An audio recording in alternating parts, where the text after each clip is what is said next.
let me see.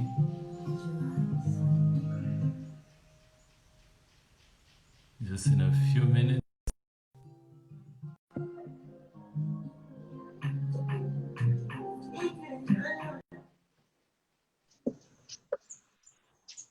Awesome, awesome, awesome. I see our guest speaker is ready. Let me just turn this off real quickly. Give me a sec, guys.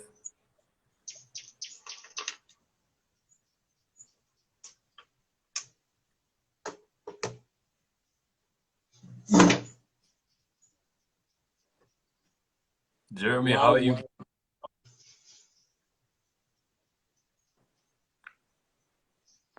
Jeremy, how are you? Can you hear me? I can hear you. Can you hear me? I can hear you clearly, bro. How are you? How have you been? I'm blessed. I'm blessed. We are just enjoying the beautiful breeze of Garuga Resort Beach Hotel. That's amazing. I'm loving the room you guys give. Sunday. Yeah. And I can see a lot of people coming on.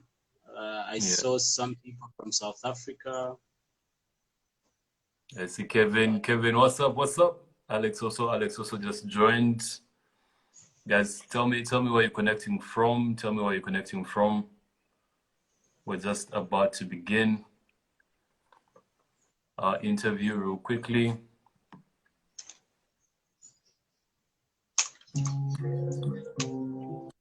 Before we begin, we can invite friends. Invite some friends. We want to share some educative, insightful, powerful stuff with our millennials. We are millennials and we are the future, right? There is a transition going on in our country, in our continent, and even people globally. So we have to take that responsibility to understand that we are the future. And it should not be just about you, because I don't believe in personal success. Because when you die, when you have achieved just personal success, nobody really cares about you. You know why we remember Jesus? You know why we remember Muhammad for the Muslims? It's because they didn't leave buildings. It's the impact they had on people. So if you want to get your life impacted, or you want to impact others, take the opportunity, share this on every platform you can get to. Share it out. All right? Because knowledge is the new money, actually. We are in the information era. What you know and what you don't know makes all the difference. So they need to know something. We call it specialized knowledge. They need to know what kind of knowledge do the rich know, do they have their hands on, that other people don't have their hands on. And that makes the difference in the lifestyles we see, right? Let's invite people. I would like us to begin because I would like to respect time. I'd like us to begin in the next 1 minute. Alan, you can give us some soft music as we give them a minute, then we start. Others will join. Time is time.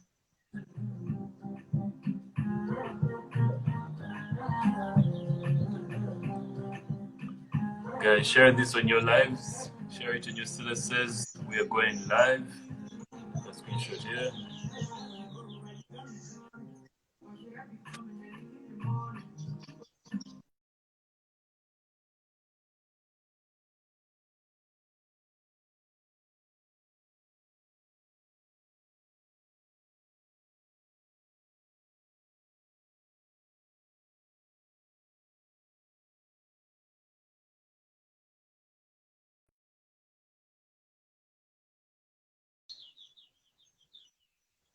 Awesome. I think let's begin. Jeremy, are you here? I'm here.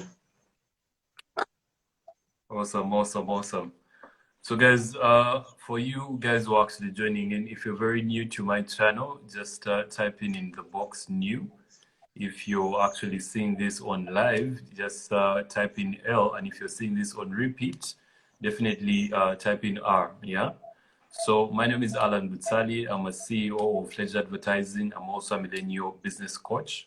And I'm actually doing a series of these interviews for almost every entrepreneur out there to actually get some value. You know, one thing that I've actually learned is to always stay in student mode, because you never know. The top is not the pinnacle, you know. Sometimes your level of success is just another person's starting point of success, you know. So for me, I've actually decided that for now till the next 3 years, almost every single week, I'm going to be introducing a new entrepreneur who I actually look up to, and so that we can actually learn on different topics. Yeah, some of these topics are going to be about business, some of them about mindset, some of about developing your people skills and your leadership, definitely. So I just wanted to actually invite this brother of mine because this gentleman, literally, when I actually got to know him, we've been friends for over now 15 years, coming to 20, 15 to 20 years right now. And I've actually watched him grow from a boy to a man. And most importantly, he has actually grown from being just a man, but to being actually a man who actually has 100% responsibility for his actions, and also is taking things to a whole new level, you know. He's an author. He's actually currently the managing director of Garuga Resort Beach Hotel, and he's also a very big entrepreneur all the way from Malaysia, and actually just came back recently into Uganda. So definitely we're going to learn so much. And today's topic is actually very simple. You know, Jeremy is actually one of the few people that I know who are really good at sales, you know, who are really good at sales. And he's you could literally say he's a natural born salesman, you know. So I felt the need that he would actually just share about how to sell anything to anyone, you know, regardless of any industry you're actually connecting from, or where you actually, whatever you're actually doing, we are all in sales in one way or the other, you know. And definitely we'll be touching more into those subjects, but definitely in the comments, just drop where you're actually connecting from. And Jeremy, are you ready? I'm very, very ready. Awesome, awesome. So my first question is, who's Jeremy Mukasa? First of all, I'll start with this. You know, I have a virtual mentor. A virtual mentor is called Grant Cardone, you know. And there's something that he says that I've decided to also live by.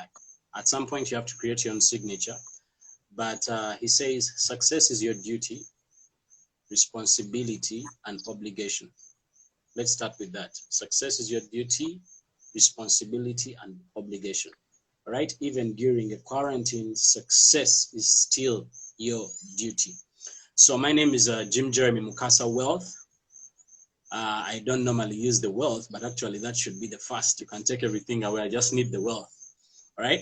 So I'm a 25-year-old Christian entrepreneur, CEO and founder of Ignite Prime Consultants, managing director of Garuga Resort Beach Hotel and Marahaba Apartment Hotels. And I'm a millennial business coach, life and mindset coach, public and motivational speaker, professional salesman, author of the book, The Journey of Purpose. So that's a little about who I am. Many know me as the billionaire CEO. Okay, and billionaire is not about making just $1 billion, but about the people I want to reach out to. All right, I want to reach out to 1 billion people. That's in terms of impact. How much impact can we get? There are 8 billion people. If you're reaching 1,000 people, you're still doing nothing. All right. So of course you can feel me. Many know me as the guy that has a lot of energy. I have a lot of energy. Many know me as a guy that is very persistent. In Luganda, guy alemedako. Right? That means the guy does not quit. The guy is not going to stop, whatever it takes. Others know me as the guy that's very, very ambitious. Everybody that comes around me, they know that I'm thinking a million times big, you know. I'm talking private jets, you know. Some know me as a smooth talker. Then many know me as a guy that has been consistent with his dreams for the last 6 years without, you know, backing out. All right. So that is a little about me. Okay, awesome, awesome. I like billionaire CEO. That's definitely something that I also aspire to be. I definitely am going to become a billionaire. So my other question would be, tell us about your journey as an entrepreneur. My journey as an entrepreneur. Okay, it's funny, but first of all, I'm an accident entrepreneur. Entrepreneurship for me was simply a solution to my problems. I grew up in two places where my mother was actually struggling financially, but I grew up with my father who also started from the corporate world and ventured into business. So I grew up with my father most of the time. So growing up with my father, I went to only visit my mother only in the holidays.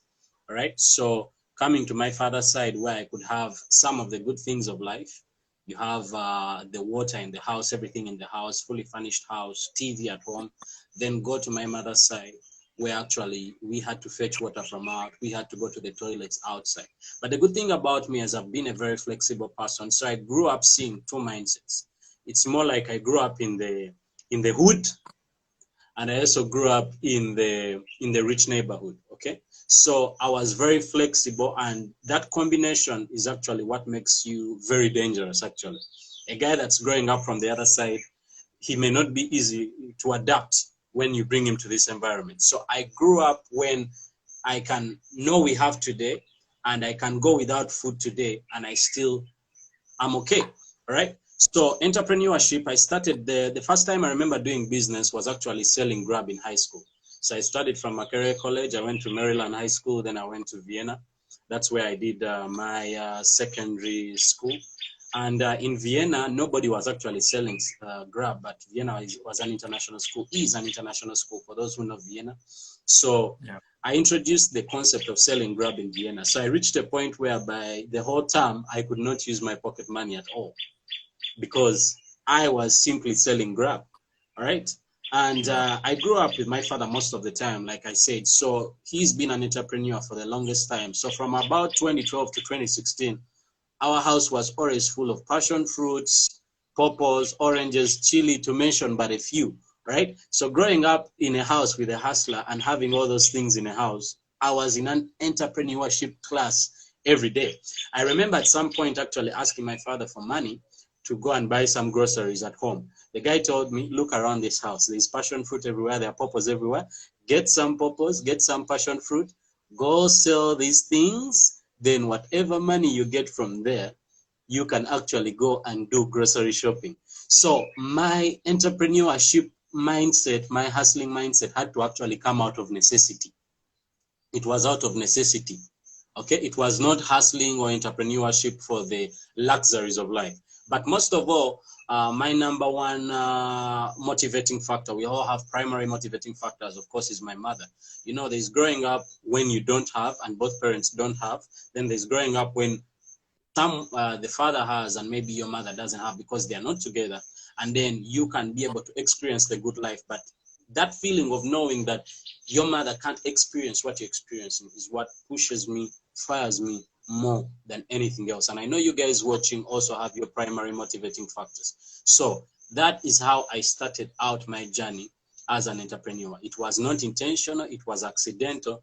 And guess what? When you start to see that you can actually get daily incomes, weekly incomes, it changes your mindset from JOB. So that's how I became an entrepreneur. Awesome, awesome. So tell me about some businesses you started, you know, initially. Like how was the initial phase of actually you being an entrepreneur? Okay, so you know, I normally tell people there's actually being a structural entrepreneur, then there's just being a hustler. You don't get rich by just pure hustle. Like, of course, you have to grind it out, but you don't get rich by just hustling. Hustling, I take it more like you're trying to make ends meet. Okay, you can't have the wealth or riches in the same conversation with trying to make ends meet. Oh, I'm hustling. You know, that kind of mindset. So I went to Malaysia in 2013 for university. Okay, and people who have gone all over the world for university as students, you'll understand that in different countries, some countries you are allowed to work, in some countries you're not allowed to work. In Malaysia, as a student, you're not allowed to work. All right. In fact, if they find you working, they may terminate your visa. And from that point, my father was sending me money. I won't talk like he wasn't, but it was not enough. Okay. And I had my personal things that I needed to do. And I had to make a choice between succumbing to being an average student or actually being a student with a difference. So throughout my university life, I was actually branded the student with a difference. I got to a point when I was actually coming in late to class, but I was dressed in a suit. The lecturer couldn't ask me where I was coming from. I got to that point when they knew this guy is coming from a gig right now. You see, because I had discovered what I wanted to do even straight out of university. So my first business was actually in 2014. In 2014, I actually started a fast food business, and it was operational for 1 month. and it failed after 1 month. Now, of course, some of the reasons it failed, after, first of all, the biggest mistake I made is making my branch buddies my business partners. Never, ever do that. Your friends may be good for branch, but they may not be good for your business. All right. Number two, I was not mentally ready to give my 100%. Like the whole idea that, oh, at this age, I have started my own business. That idea alone made me feel like I was above most people my age. All right. Yeah. So that made me complacent. So I was sold with the idea of you have a business, and I didn't care whether it was profiting or it wasn't profiting. I was already comfortable with the idea that I have a business. But I didn't understand that having a business is going to take 100% effort each and every single day. So I was not mentally ready to give my 100%. So it failed because of me as well. Then poor negotiation skills. That's why I decided to become good at sales, because I didn't know how to negotiate. First time I negotiated with the guy that I was paying him more money than we were earning the whole month. And then the business failed, and the guy still continued to demand me his money. So the other thing is I was weak-skinned, and I didn't know how to deal with adversity. I think many of us have been programmed on how to handle successes when they come, but many of us have not been programmed on how to handle adversity and deal with challenges when they come. So I did not know how to deal with adversity. All right. So in 2015, I happened to join a network marketing company, an e-commerce platform that deals in e-learning. And that is where I evolved as a person. All right. The wealthy mindset, the power of personal development. That's when I became.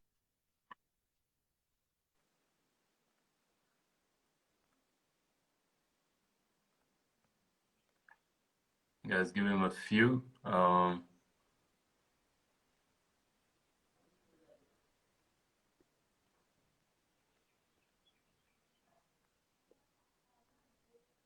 He's still reconnecting, but I hope you guys are getting some value.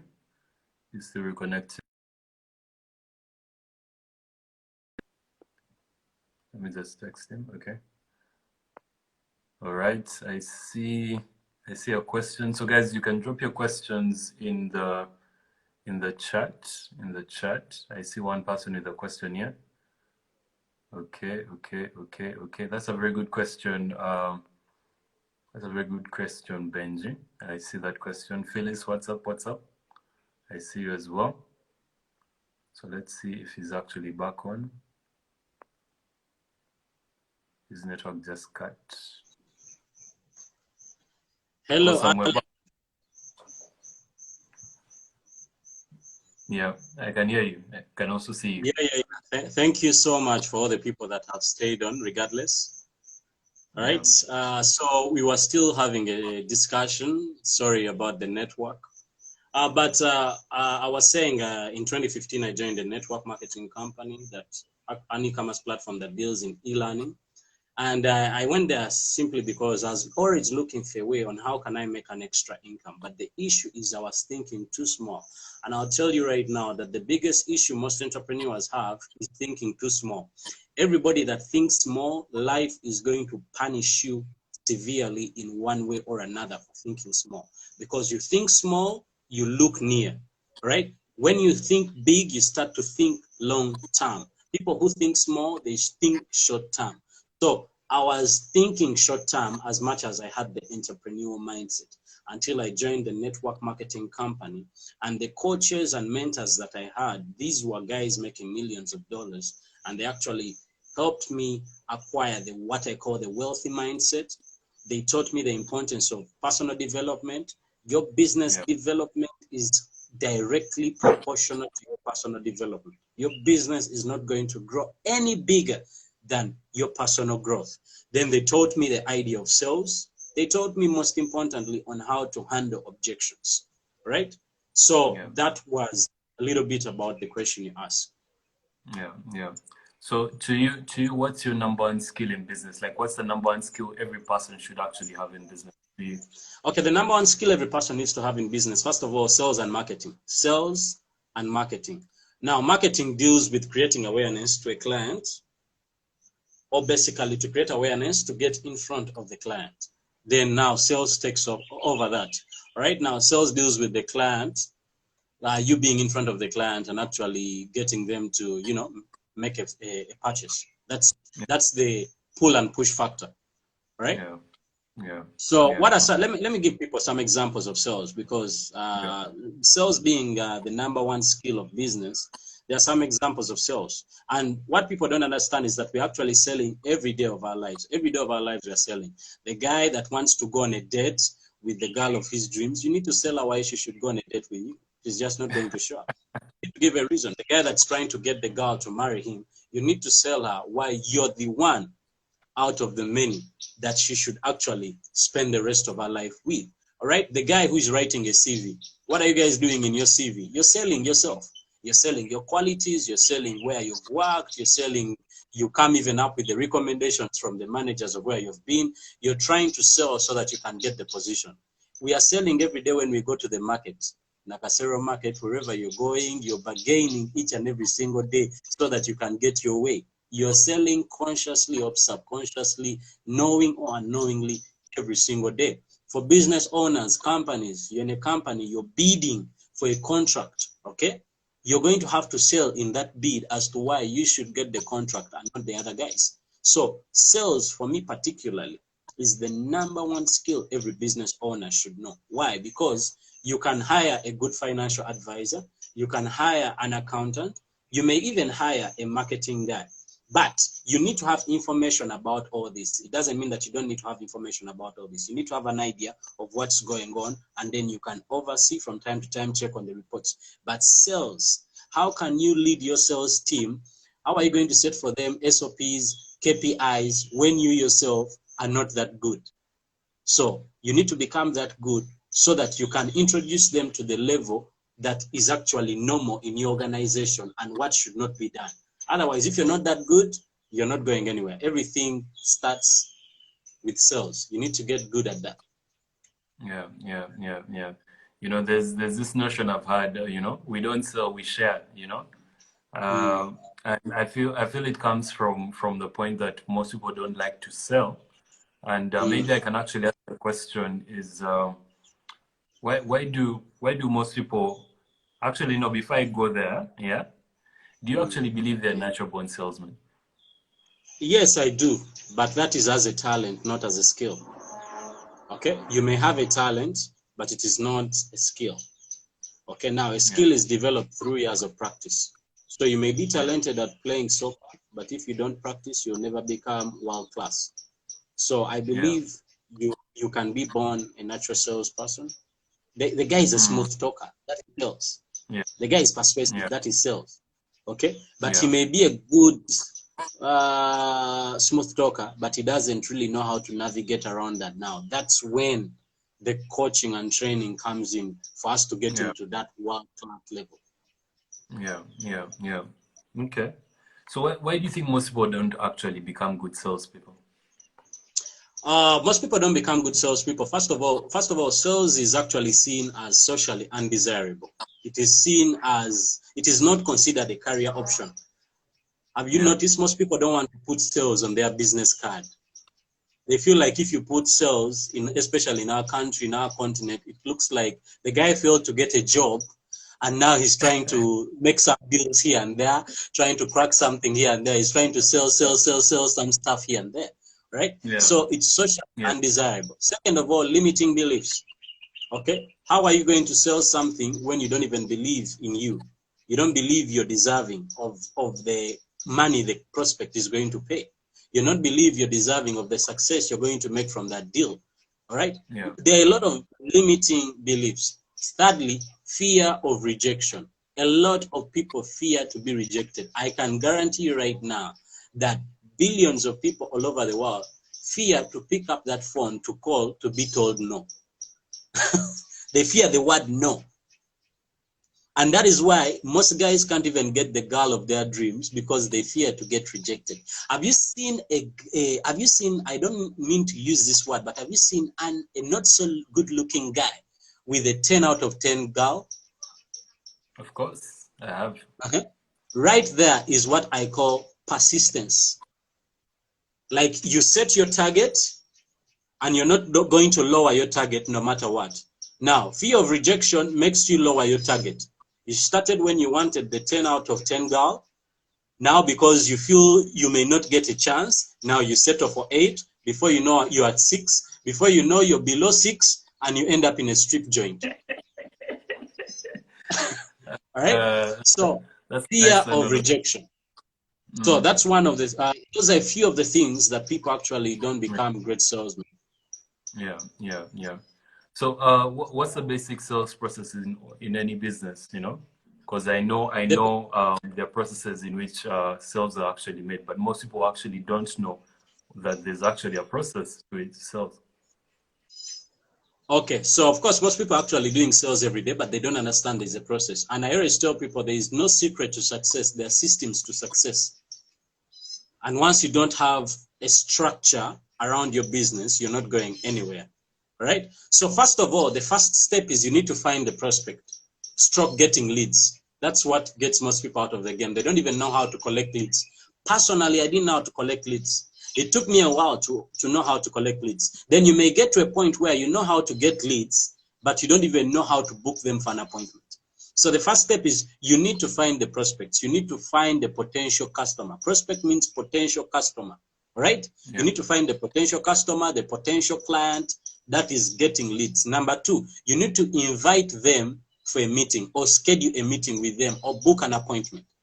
Okay? Yeah. And this is not where we teach you all these things. This is just me giving you the basics. We shall have something else for that. Now, after booking an appointment, you go to presentation. That is when you present your idea, whatever idea it is that you have. Okay? Then we have closing and we have follow-up. So you can maybe note them down for them, find prospects, invite or book for an appointment, presentation, closing, follow-up. Those are some of the basic sales processes. Yeah. So my other question would be, out of that sales process, which are the most important? What's the most important part in the sales process? Is it getting What the I deal? would say, what I would say, I don't, no, I don't think that there is an important part. What I would say is that they are all equally important. You can't eliminate one. Okay, it's like saying which wheel on this car is not important. The car is not going to.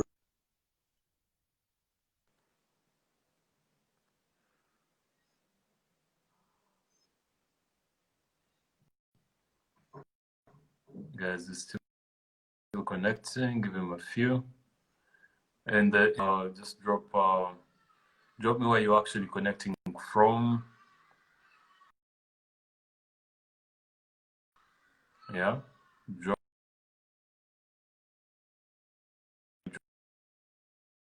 me as Jeremy reconnects here real quickly.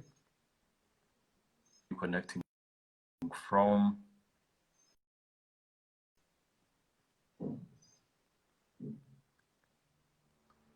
So don't worry. I'm actually posting it here in the comments. This is the sales process.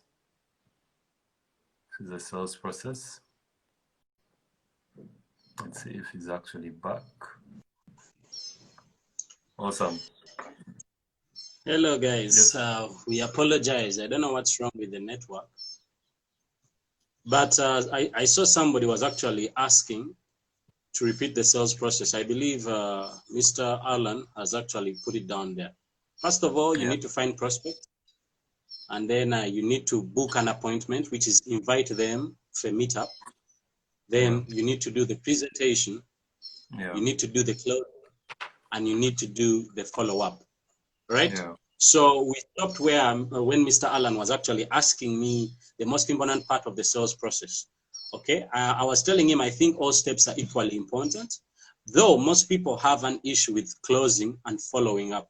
That's where most people have the issue of closing and following up. Okay, so give me a minute. So when you talk about closing, yeah, what do people really have an issue with in closing? Okay, when we talk about closing, first of all, most people don't begin with the end in mind. Whoever is watching, I would advise, highly advise, take notes. Take notes.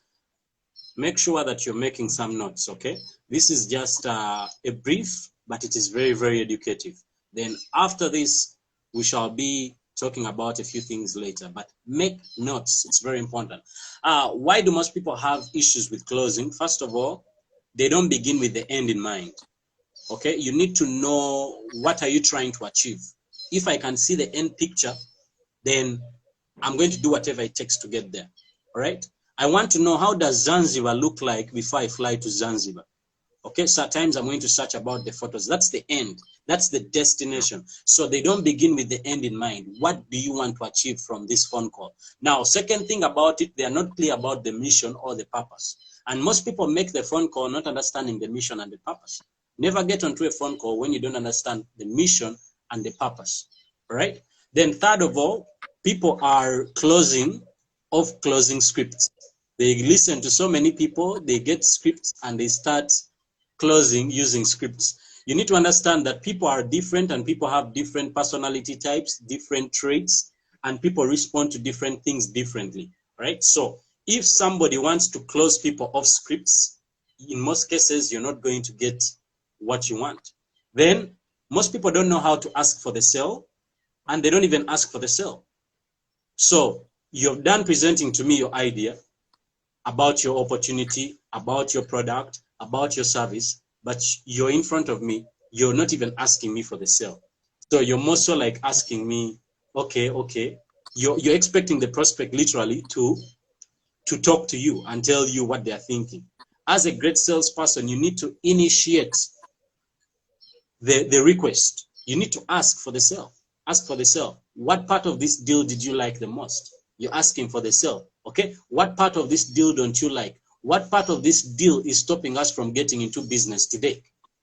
Okay. Those are some of the questions that people are not asking. Okay. Lastly, people don't know how to handle objections. And I believe yesterday, can you hear me? Jeremy, I can hear you. I can hear you. Before we even jump into objections, what is an objection? Okay. An objection, first of all, is I would say an objection is the reason why the customer or the prospect or the client will not buy from you.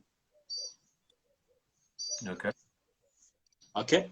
So examples of objections. Yeah. Okay. Some of the examples of objections. The biggest example is the price. The product or the service is too expensive. Okay. I don't have money. Second one is I don't have the time, or I'm too busy. Third is I need to do some research. I need to go home and think about it. Fourth is I need to ask my spouse, or I need to talk to my family. I need to talk to my friend about it. Okay. Yeah. Then the list goes on and on, but there are objections that don't change. The biggest is I don't have money. People are always going to come up with that. People are always going to come up with the time issue. People are going to tell you they have never done it. They don't know how to do it. People are going to tell you that they need some time to think about it and research about it. People are going to tell you that they need to talk to their spouse to get their, consent about it. All right. But the three variables of closing, okay, people need these things. The deal is always going to go three ways. In any deal, the deal is always going to go three ways. First of all, it is going to be more than expected. It is going to be as expected, or it is going to be less than expected. That's how the deal is always going to go. It's going to go three ways. So if you know the deal is always going to go three ways, whatever thing the prospect is going to tell you is going to be more than expected, as expected, or less than expected. So if I make the phone call with the mindset of these three variables in my mind, either way, I know they are going to be in those three. So why would I be afraid to make the phone call or to actually ask for the close? So that is it about closing. Okay, so you also talked about the issue of some people have an issue with follow-up, yeah? And I would definitely like to know what's with that, and also how many times should I follow up with the prospect before I let them go? Okay, so with follow-up, the biggest issue is fear of rejection. Okay, people fear rejection. Okay, they fear what is the customer going to say, so they fear to follow up. And what I would say is how somebody can handle a little bit with that is, personally, what I do, I make sure that I always book another session with them before I get off the phone. So meaning I'm not calling them randomly. You fear because you're just calling them randomly, right? So you need to book another appointment. Before I get off the phone, I'm going to tell them, I will be calling you by Monday, 9 a.m. to 10 a.m. Is that time okay by you, so that I can follow up with this? And if they give me the permission, then I'm going to keep my word and call them at the time that we both agreed. And then it could go different. Though, and other people fear putting the prospect under pressure. They feel like, oh, I'm putting the prospect under pressure. Let's talk a little bit about this pressure thing. If I'm a parent and my child is playing in the road, am I going to be like, darling, please come out of the road? Or am I going to be like, baby, you're in the road, it's very dangerous. I'm going to pressure my child to get out of the road. So why is pressure such a bad thing? It is okay to pressure the prospect if you're pressuring them to do the right thing. Okay? If you're genuinely coming to help them and you know it's the right thing, what's wrong with that? If you're my friend and I'm coming to you about something that could change your future, you have been calling me to borrow money. You've been calling me, telling me about your financial situation, about your problems. I'm coming to you with something I think could change your life. What's wrong if I put some little pressure on you? Pressure either creates diamonds or other people become a lump of coal under pressure. So you need to know how to apply the pressure and when to apply the pressure. So most people fear putting the prospect under pressure. Thirdly, most people assume the prospect will call them back. Now, that's the funny part. They are assuming that, oh, I presented to him, he told me, let me think about it, he will call me back. The prospect is never going to call you back. You have to follow up because you understand the urgency, you understand the value of the product. They don't see the value yet. That's the reason you've not closed the deal yet, because if they saw the value, by now you'd have closed the deal. So in sales, there's always a certainty level, okay? You start below the certainty level, and every single time you're following up, you're building their certainty. They are becoming more confident and comfortable with you and with your product. And at times it takes about 7 follow-ups to actually make a sale. Average. Takes about 7 follow-ups to make a sale. Though you ask the question is, how many times are you supposed to follow up? I'll tell you, for me in my position, I follow you up until you personally ask me to stop. So if you have not asked me to stop following you up, what is wrong? And some people, people in my company, they tell me, sir, we hit the list too much. What is the list there for? That is what we are supposed to do with the list. All right? Yeah. Then, if you're serious about getting rich and actually taking sales very serious, you follow up until they block you. But blocking you doesn't mean that you spam them. Please, you don't spam them. You come with value. You need to know when to come. You can't come every day. Every day, that's a little too much on stalking. That's bordering on stalking. You're stalking them too much, right? So if I'm following you once a week for 3 years, that is very comfortable. I just need to remind you every week, hey, I'm still available. They may not be ready to buy right now, but maybe 2 years from now, when they are ready, and now they suddenly have the money, since I've been following them up for 2 years, the moment they get the money or the moment they are ready, they're going to remember, oh, Jim has actually been with me for 2 years. They already know me. So whenever they are ready to pull the trigger, I have consistently been in front of them. So first of all, I'm already out of obscurity because they know me. Yeah. Okay. The other biggest problem of most people is actually they don't remember you when they choose and they are ready to make the sale. They are ready to pull the trigger. Right? So they need to remember you. So for me, I follow you until you block me. You block me or you ask me, subscribe me from your email list, or you tell me, please stop it. It's too much. I'm not interested. But until they tell me personally that they are not interested, let's go. Yeah. If you're not going to buy a pen from me, you buy a book from me. You're not going to buy a book from me, then I'll sell you a hotel room. You're not going to take the hotel room, then we shall take you to the island. Something is always going to come up. I see how you close me to stay here. Okay. So there's something we're discussing about yesterday, where you talked about money follows attention. Tell me more about that. Money follows attention is the biggest thing I actually learned about 2 years ago. Okay. First of all, we are in an era whereby it's not about being the most liked. It's not about being the most famous. Okay.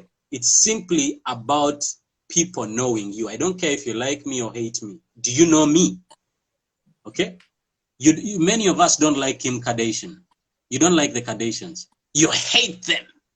But they have mastered the game of money follows attention. The question is, what is the product? It is booty. It is the product.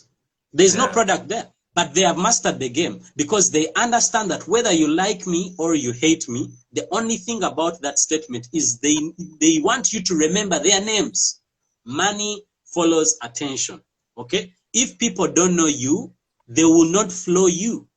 If people don't know you, you're not going to have anybody's money. Okay? Look at Sheila Gashumba in our country, a young girl. Okay?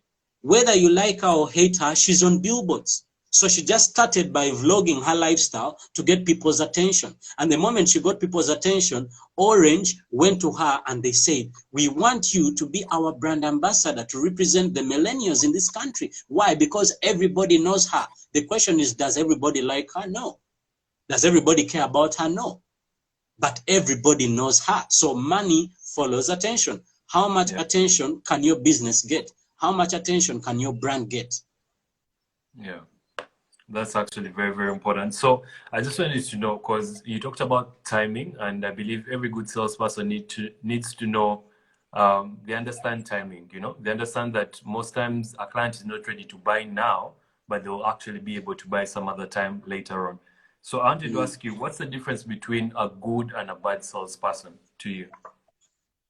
Okay. The number one thing about a good salesperson is intentions. What are intentions? Okay, when I was a child, and I believe when most of us were children, all right, we used to actually, let's say, maybe I fight with my sibling. After fighting with my sibling runs to my parents and says, this one has beaten me and I want them to say sorry. So I say sorry, but I'm saying sorry with this, sorry. That sarcasm kind of sorry. Yeah. And she's at that age, she's going to say, no, they did not say it genuinely. Because even as a child, you can feel something is not authentic. It is not genuine. So people are through you when you're not genuine and authentic. So intentions are in two ways. The first intention is you're either coming to them with the mindset of take my hand or give me your hand. Take my hand or give me your hand. These things mean the same thing. Okay, take my hand is more of I am putting my hand out there for you, okay, and I want you to take my hand so that I can be of help to you.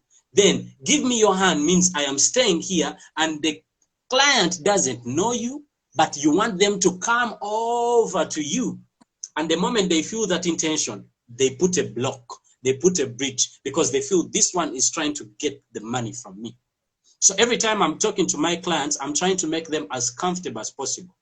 Okay? So I am ready to not get what I want right now, knowing that in the long term, I'm going to get what I want. That's another quality of good salespeople. Bad salespeople want the deal now. If it is $200, they want $200 now. They're not thinking of tomorrow. So they are just transactional salespeople, not relationship salespeople. When you're a transactional salesperson, you just care about making the sale. And the moment you're done with the sale, you don't care about the client. You don't check on the client. I check on the client. Let me give you an example now. With one of the apartments I'm managing, I checked on the client. The client was supposed to come. I think she was preparing a surprise birthday for her boyfriend. Then they had a fight. And she told me we can no longer come. I didn't stop talking to her. I said, oh, I pray that, all things get well and blah, blah, blah. Then the next day I checked on her genuinely and I said, how is it? Have you guys fixed everything? Is everything okay? Okay. And she's like, no, Jim, things have worsened, blah, blah, something like that. Then today, she actually, before this call, she called me and told me, thank you for praying for me and checking on me. It motivated me to actually work things out with my boyfriend. I want to send a deposit on your phone right now because I am a relationship salesman. So she thought that I cared more about her than I cared about the sale. People need to feel that. Okay. Then the other thing is, stop seeing your prospects with a dollar sign. Most people, the moment they see a prospect, they're like, damn, that's my Lamborghini right there. Damn, that's my Range Rover right there. Damn, that's rent right there. Yeah?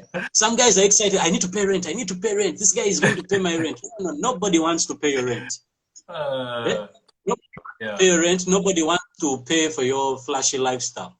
Okay? Yeah. But if you go with the mindset of I'm going to help them get what they want, okay? You help them get what they want. You don't have to worry. Never worry about what you need. Never worry about what you need. You help them get what they want. The universe is automatically going to get you what you need. So don't stop even worrying about, I want this, I want this, I want this, I want this. The secret of this universe is simple. You give enough people what they want. You help enough people get what they want. The universe is going to flow back abundance to you. A candle loses nothing by lighting other candles. Yeah, 100%, 100%. So definitely, I also believe, leading with value, definitely 80% value, 20% offer is definitely something that I've actually seen that we both do, me and you. So definitely, most people, the only thing they have is offer, and most people actually had to be sold, but they love to actually buy, I mean, you look at platforms like Amazon and all these other things, they've actually mastered the art, and even Jumia, they've mastered the art of actually getting people to buy from them. So literally every single day, they've even automated the sales process. And before I even jump into automation and things like that, I just want to ask you, so to you, what are the qualities of a good salesperson? I'd actually made some notes, but right now I'll start with off script. The first quality of a great salesperson, remember people's names.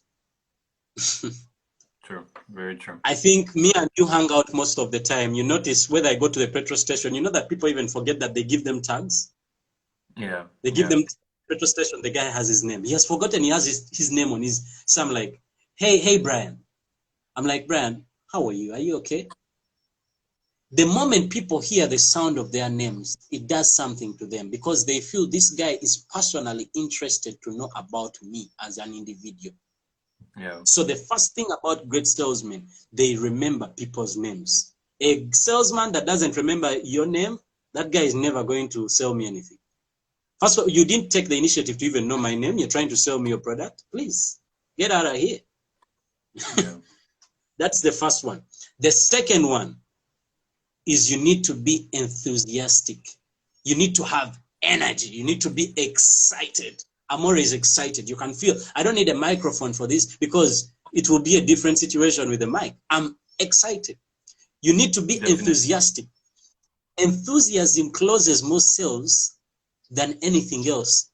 By the time the customer realizes, they're like, oh, did I just sign the deal? Because you're too excited. You're too fired up. You're too fired up. So enthusiasm. The third is you need to begin with the end in mind. You need to see the picture. Why am I making this phone call? What do I want to achieve? Then I need to set my mind mentally with the end in mind before I get onto the phone call or before I get in front of the prospect. Then appearance. Okay, some people, they go there, they have not combed their hair, they have not brushed their teeth. In sales, you're talking with the person face to face. So if you have a bad breath, your bad breath is going to put them off before anything else. You need to make sure you're smelling good. You need to make sure you're looking good. You need to invest in your appearance. Appearance is everything. Then I can't sell you something that can change your life, because if I'm selling you something that can change your life, it means I'm in a position of being able to actually do that for you. All right? So if I'm selling you that this will actually give you value, you need to look at me and see, from my appearance, do I look like the guy that can actually bring that value to you, bring that value to the marketplace? All right? So the other one is you need to keep your word.